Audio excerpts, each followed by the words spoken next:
Ryan Day, Mark Pintoni, and the Buckeye staff have been assembling a great group of prospects who will visit Ohio State this spring.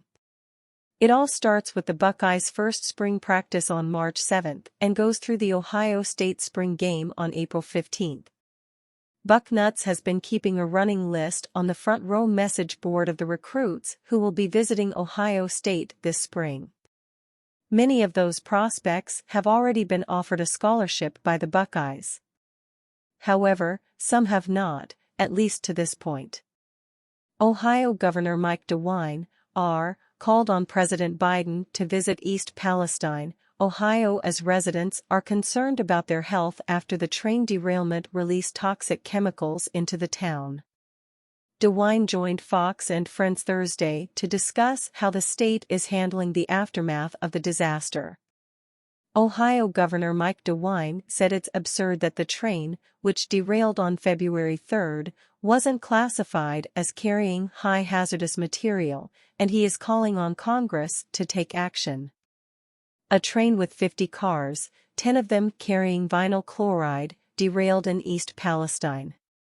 The incident caused hazardous chemicals to spill onto the ground, and also sent a plume of smoke high into the air.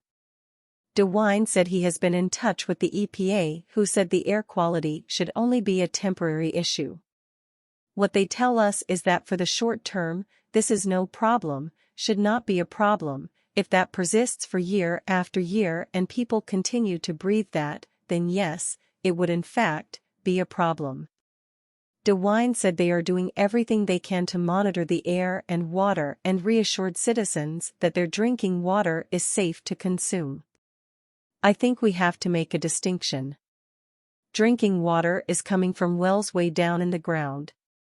We're testing the 5 wells that provide water for the people in the village every single week. We tested again yesterday and announced the results, that the results were good.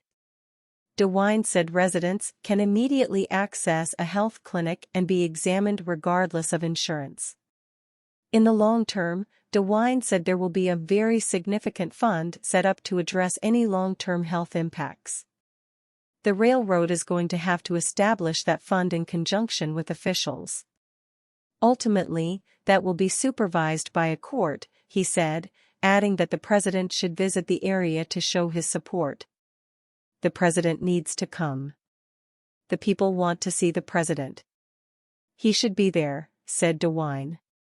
The governor promised that his team will not go away and will stay with the citizens to continue to work on the problem.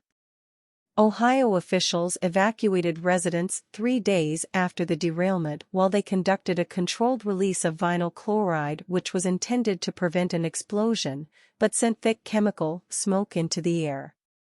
The U.S. Environmental Protection Agency said in a tweet on Tuesday that it hasn't detected any health concerns with the air in the area. However, an independent analysis by scientists from Texas A&M and Carnegie Mellon University said 9 air pollutants were at higher than normal levels.